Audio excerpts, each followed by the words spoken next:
le mot doxa signifie la gloire, n'est-ce pas, en grec. Le mot gloire aussi, en hébreu, c'est kabod, n'est-ce pas? Donc que ce soit la doxa ou la kabod. La gloire, c'est le synonyme de la présence de Dieu. C'est une présence extraordinaire du Seigneur. Et dans le mot, par exemple, kabod, vous avez la notion de poids. C'est ça, ça veut dire la renommée. Quand vous pouvez voir quelqu'un, vous pouvez dire, mais tu es glorieux. Ça veut dire que tu dégages quelque chose qui est spécial, n'est-ce pas? Tu donnes une impression visuelle qui sort du commun. Il y a quelque chose d'unique qui t'accompagne dans ce que tu fais. Parce qu'on parle de la gloire, ça fait toujours allusion à quelque chose d'unique. Quelque chose qui éblouit. Et une des choses qui nous marque dans la parole de Dieu, lorsque vous êtes un étudiant de la Bible, vous allez voir que la Bible va dire, Dieu va faire éclater sa gloire. Éclater. Ça veut dire que la gloire est associée à un éclat. Lorsqu'on parle de la magnificence du Seigneur, c'est-à-dire la beauté, son éclat, les irradiations, ce qui part du Seigneur, on parle de sa gloire. La gloire de Dieu, c'est la présence, mais spéciale de Dieu. C'est une présence qui n'est pas ordinaire. Écoute-moi, tout ce qui est rattaché à la gloire n'est pas ordinaire. C'est spécial, c'est remarquable, c'est exceptionnel, c'est éclatant. C'est cela la gloire. En Exode chapitre 33, et Moïse va dire au Seigneur, fais-moi voir ta gloire. Ça veut dire quoi? Ça veut dire que tant que la gloire n'est pas là, une personne n'est pas distinguée. C'est la gloire qui distingue une personne. Donc la gloire va se manifester avec la finalité de distinguer une personne. La gloire vient pour te distinguer. C'est remarquable et ça distingue. C'est remarquable et ça distingue une personne. Et moi je bénis Dieu parce qu'il dit que la gloire de la seconde maison, c'est-à-dire ce qui émane de la nouvelle alliance, du Nouveau Testament, est infiniment plus puissant que ce qui s'est manifesté dans l'Ancien Testament. On va voir aussi en Jean chapitre 11, n'est-ce pas? Cette fois-ci, ce n'est plus une personne qui demande à Dieu, fais-moi voir ta gloire. C'est Jésus lui-même qui dit à Marie et à Marthe, particulièrement à Marthe, n'est-ce pas? Et ensuite à Marie, il va lui dire, n'ai-je pas dit que si tu crois, tu verras ma gloire, sinon la gloire de Dieu. Il va se dire que dans ce contexte, la définition du mot gloire, présence de Dieu, n'est pas la même que dans ce contexte. Il dit, ne t'ai-je pas dit que si tu crois? D'un côté, dans l'ancienne alliance, on voit quelqu'un qui demande. Dans la nouvelle alliance, on voit Dieu qui dit, je veux te faire voir. L'héritage en Christ, ce n'est pas la promesse. Oh non. C'est quoi un héritage? Tu comprends? C'est quoi un héritage? Regarde un peu dans la vie de tous les jours. Dans la vie de tous les jours, celui qui bénéficie d'un héritage n'est pas celui qui a rassemblé l'héritage. Un héritier, c'est un ayant droit. Ça veut dire que ce n'est pas lui qui a travaillé. On travaille pour laisser un héritage. Mais vous ne bénéficiez pas de votre héritage. Ce sont vos ayants droit qui bénéficient de l'héritage. Et la gloire fait partie de notre héritage. C'est quoi l'héritage donc en Christ? C'est quelque chose que Christ a déjà accompli pour nous. Amen. Mais tout ce qui est accompli n'est pas encore manifesté. Christ l'a déjà accompli pour nous. Ça veut dire que c'est disponible. Écoutez-moi, dès l'instant où vous vous connectez au réseau CIE, vous avez du courant. Mais est-ce que c'est parce que le quartier est connecté au réseau CIE que toutes les maisons ont du courant? Non. Mais dès l'instant où on a mis la CIE à faire des installations, ça veut dire que tout individu dans un rayon qui correspond au rayon où les installations ont été faites a le droit et a accès à l'électricité, mais s'il se connecte. Donc c'est accompli, mais ce n'est pas encore manifesté. Mais à la différence qu'une promesse, c'est quelque chose qui n'est ni accompli, ni manifesté. C'est chacun qui doit aller chercher. Et dans la parole de Dieu, pour savoir ce qui est promesse, vous allez voir que tout ce qui est promesse est soumis à des conditions. Un héritage n'est pas soumis à des conditions, mais c'est lié à une filiation. Tu as juste besoin d'être le fils de quelqu'un. C'est pourquoi Dieu devait établir une famille, que l'héritage ait le sens. Parce qu'un héritage n'a de valeur qu'au sein d'une famille. Et dès l'instant où tu es héritier, tu portes le nom du propriétaire de l'héritage, ou encore par décision, il a choisi de te léguer ses biens. Tu ne te battras pas. Tu iras juste voir le notaire, présenter les documents, il montre simplement que tu es son fils. C'est pourquoi la vie en Christ doit commencer par la conscience de son identité. Il dit notre Père qui est aux cieux. Oh, moi je bénis Dieu. Il n'est pas de la terre pour lutter contre les pères de la terre. La Bible dit que vous qui êtes mauvais en Luc chapitre 11, Si quelqu'un demande du pain à son père, il lui donnera du pain. S'il demande du pain, il ne lui donnera pas un serpent. Vous qui êtes mauvais, si vous savez donner de bonnes choses à vos enfants, à combien plus forte raison. Oh oh, le Père Céleste ne donnerait-il pas le pain, pas l'œuf, mais le Saint-Esprit à celui qui nous demande. Ça veut dire quoi? Le meilleur de ce que Dieu peut te donner, c'est quoi? C'est le Saint-Esprit. La Bible dit que nous avons été scellés du Saint-Esprit. Le Père donne le Saint-Esprit comme gage pour accéder à l'héritage. Et la Bible dit qu'en Christ, dans les hommes nous sommes en Christ, Romains chapitre 8, n'est-ce pas, verset 16, la Bible dit ceci, que nous avons reçu le Saint-Esprit. Et le Saint-Esprit est le gage de notre adoption en tant que... Oh. Mais, regarde encore. Ça veut dire que dans l'instant où Dieu a mis le Saint-Esprit sur nous, on dit qu'il nous a scellés. Le mot scellé, ça vient du mot le sceau. Mais ce n'est pas sceau S-E-A-U que tu peux te laver. C'est le sceau S-C-E-A-U. Ça veut dire le tampon, le cachet. Dans l'instant où ce cachet est sur toi, quand tu t'avances, on dit non, c'est bien toi. Tu n'as pas besoin dans le spirituel de sortir une pièce d'identité. La seule chose que tu as besoin de faire, tu as besoin de venir. Et lorsqu'on te voit, on a juste besoin de savoir, de voir la marque du Saint-Esprit sur toi. Oh, la Bible dit, le fruit de l'Esprit, c'est la paix, c'est la joie, c'est la patience. Galates chapitre 5, à partir du verset 22 jusqu'au verset 23. Ça veut dire quoi? Quand on dit le fruit de quelque chose, c'est ce que la chose produit. Quand elle est présente.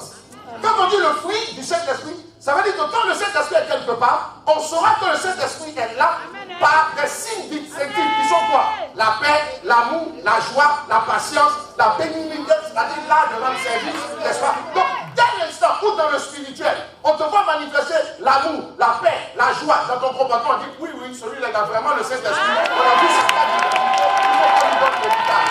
Son père habité, lui, il rentre dans son héritage. Moïse dit, fais-moi voir. Ça veut dire que dans l'ancienne alliance, on demande. Mais dans la nouvelle alliance, on ne demande pas, ça fait partie de l'héritage. Et puis regardez ce que Jésus dit. Il dit, ne t'ai-je pas dit? Ça veut dire qu'il ne lui avait déjà dit déjà. Ça veut dire que c'est quelque chose dont il avait déjà parlé. Il dit, ne t'ai-je pas dit que? Ça veut dire que tu t'es dit une première fois. Je t'ai dit peut-être plusieurs fois, tu n'as pas retenu. Je te le répète. Ça veut dire que, en fait, ça fait partie de ton héritage. Tu n'as pas besoin de demander, c'est ton héritage. Et dès l'instant où c'est ton héritage, tu sais quoi? C'est à toi. C'est à toi, mais ça doit se manifester. Mais la Bible dit, Dieu nous a bénis de toutes sortes. Éphésiens encore, chapitre 1, verset 3. Dieu nous a bénis, gloire soit rendue à Dieu qui nous a bénis de toutes sortes de bénédictions dans les lieux célestes. Ça veut dire que la bénédiction, l'héritage est déjà disponible. Mais seulement, comme Dieu est esprit, il a rendu disponible dans une banque, mais qui est au ciel, la BCRC. Banque centrale du royaume des cieux. Comme la bénédiction, comme la promesse, comme l'héritage est spirituel, il faut l'enlever dans le spirituel pour l'amener dans le physique. Or, comment prendre quelque chose, l'enlever dans le spirituel pour l'amener dans le physique? La Bible dit ceci, la foi, c'est la ferme assurance des choses qu'on espère et c'est la démonstration des choses qu'on ne voit pas. Or, ce qui est spirituel n'est pas physique ou matériel, donc on ne le voit pas. Ça veut dire que la foi permet de prendre les choses que Dieu nous a déjà données dans le spirituel pour l'emmener dans le physique. Et donc la foi, c'est cette main-là qui permet de saisir les bénédictions de Dieu et les faire passer du monde spirituel pour les amener dans le monde physique. C'est pourquoi Jésus dit, ne t'ai-je pas dit que si tu crois? Ça veut dire que c'est par la foi qu'on a accès à l'héritage de la gloire. Dans le spirituel, dès l'instant où on voit quelqu'un manifester l'amour, on dit, voilà quelqu'un qui est de Dieu. La Bible dit ceci. Ceux qui sont conduits par l'Esprit de Dieu sont fils, pas enfants. Et aussi longtemps que l'héritier est enfant, il ne diffère rien de l'esclave. Ça veut dire quoi? La vraie maturité spirituelle, ce n'est pas le nombre de versets que tu vois. Le mot traduit en français par conduit, ça veut dire aussi coacher, entraîner. Ça veut dire que quand le Saint-Esprit est quelque part, il va te coacher et t'entraîner. Mais dis-moi, Mourinho ne va pas aller appliquer la stratégie de Guardiola. Amen. Chaque coach met en place sa propre stratégie. Donc le Saint-Esprit va t'éduquer selon la stratégie de Dieu. Or, la stratégie du Saint-Esprit, c'est-à-dire ce que le Saint-Esprit produit, c'est l'amour, la paix, la joie, la bonté. Ça veut dire quoi? Le Saint-Esprit va t'entraîner afin que tu manifestes l'amour, la paix, la joie, la bonté. Si on ne voit pas ces signes chez toi, c'est que tu es encore enfant spirituel. Même si tu déplaces des montagnes. On ne donne pas les enfants. On cherche des tuteurs. Amen. Et la bénédiction, pendant longtemps, traîne. La gloire de Dieu tarde à se manifester dans la vie d'une certaine personne. Tout simplement parce que tu es enfant. Tu veux voir la gloire de Dieu? Grandis. Tu veux voir la gloire de Dieu? Manifeste l'amour. En réalité, pour avoir l'amour. L'amour de Dieu est répandu dans nos cœurs. On dit le fruit de l'esprit. Regarde, quand je mets mon fils au monde, même quand il est enfant, il a mon ADN. Amen. Il n'a pas mon ADN qui grandit. Ça veut dire que chaque fois que quelqu'un se convertit, il y a l'amour qui est déjà en lui. Tout le fruit de l'esprit est déjà en lui. Mais tu sais quoi? L'eau ne coule pas sur le verre tant que le verre n'est pas rempli. Ça veut dire simplement faire grandir ce qui est déjà en toi. Mais regarde, c'est pas que tu vas lutter pour faire grandir. Quand quelqu'un manifeste l'amour, il n'a pas besoin de sortir sa carte d'identité. On le voit déjà. Ceci dit, il a avantageux pour que je m'en aille. Si je ne m'en vais pas, vous ne recevrez pas le Saint-Esprit. Et il va dire ceci, je vous envoie quelqu'un de la même nature que moi. Alors, Sparakletos, ça veut dire qu'il est du même genre que moi. Est-ce que tu sais que le Saint-Esprit aussi est tombé? La Bible dit qu'on est scellé du Saint-Esprit. Tu sais ce que ça veut dire aussi? Lorsqu'on met un sceau sur quelque chose, c'est exactement comme si tu prends une lettre et que tu la mets dans une enveloppe. Généralement, pourquoi on emploie l'expression un pli scellé? Le pli, c'est la lettre. Scellé, c'est l'enveloppe dans laquelle on met la lettre. La lettre est à l'abri de tout regard indiscret, aussi longtemps qu'elle est dans l'enveloppe. Et lorsqu'on dit que la lettre est dans l'enveloppe scellée du Saint-Esprit, ça veut exactement dire je suis caché. En fait, l'enveloppe, c'est Christ. Parce que, si quelqu'un est en Christ, il a une nouvelle création. Est-ce que tu sais que l'ancienne création s'appelle Adam, la nouvelle création s'appelle Christ? En réalité, le vrai nom de la nouvelle création, c'est Christ. C'est pourquoi on nous appelle des chrétiens. Ça veut dire que pour lire la lettre, il faut déchirer l'enveloppe. Est-ce que Satan peut déchirer l'enveloppe? Et moi, je peux lire la destinée de Jésus. Pourquoi on ne lise pas toi ta destinée? C'est la destinée de Jésus, ils l'ont lu. Ils n'ont pas lu la destinée de Christ. Moi, je ne suis pas Jésus, je ne suis pas en Jésus. On n'a pas dit si quelqu'un est en Jésus. On dit si quelqu'un est en Christ. Souvent, quand tes adversaires te fatiguent, tu sais ce que Dieu fait? Dieu va les occuper par des problèmes. Ils sont tellement occupés à régler leurs problèmes. Pourquoi tu sois en paix? Regarde, pourquoi est-ce que les gens ne sont pas venus combattre Salomon pendant la royauté, pendant qu'il régnait? Dieu les a occupés avec leurs gros problèmes. Il ne peut pas avoir de progrès sans paix. Il faut la paix. C'est pourquoi Dieu a dû pacifier Israël et les régions environnantes afin que Salomon travaille tranquillement. La Bible dit que Christ est l'image du Dieu invisible. Or, Christ c'est quoi? La nouvelle création s'appelle Christ. Or, c'est quoi une image? C'est une représentation physique d'une réalité spirituelle afin de montrer à quoi elle ressemble. Ça veut dire que si on veut savoir à quoi ressemble, dès qu'on te voit, on doit voir à quoi ressemble. En fonction de la qualité de la marque, on choisit aussi la qualité de l'individu. Mais là, tu n'as pas demandé, Dieu dit, je veux me faire voir. Au bout du monde, je veux me rendre visible. Parce que moi, je suis invisible.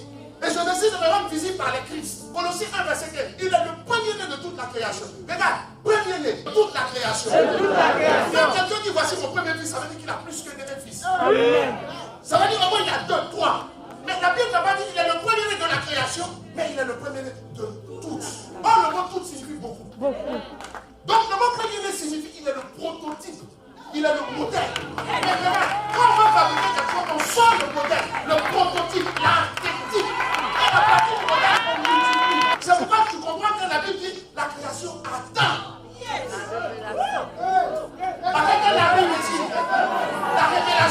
pas les enfants. Pas les fils, ce sont les Christ. Ça veut dire quoi? Le mot qu'on traduit par la création attend avec un attente ici, ça veut dire tirer son coup pour voir. Ça veut dire que la création est tirer son coup. Ça veut dire où ils sont. On a vu le premier-né. Le premier-né est trop tôt. Il est le chef de file. S'il est le chef de file, ça veut dire qu'il y a une fille. Si quelqu'un est en Christ, il est une nouvelle création. Et on parle du vieil homme. Ça veut dire que la maison est restée la même. Mais le locataire a changé.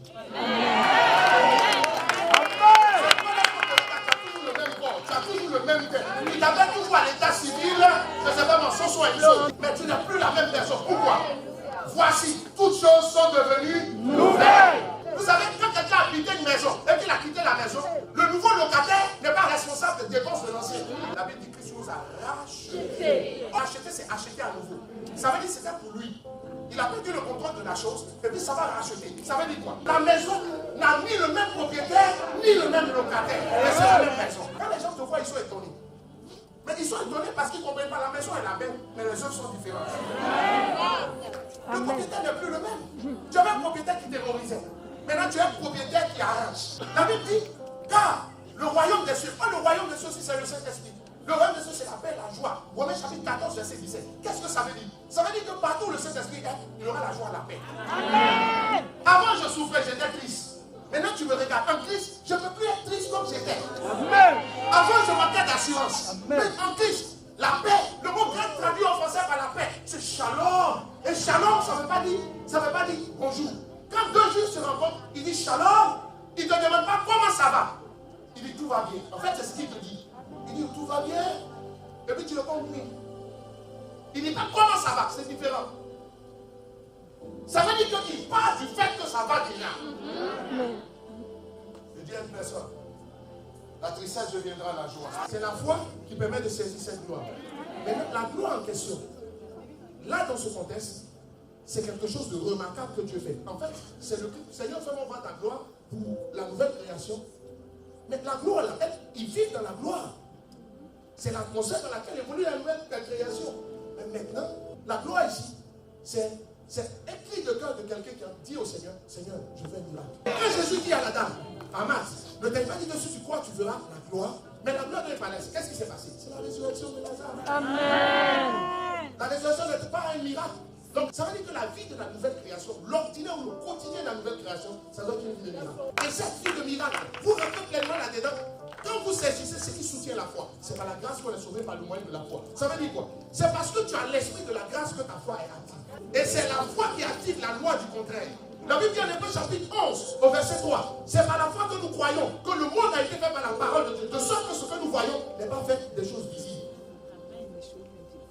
Donc il y a ce qu'on voit, et puis il y a ce qu'on ne voit pas, mais qui est. Mais ce qu'on voit est le contraire de ce qu'on ne voit pas.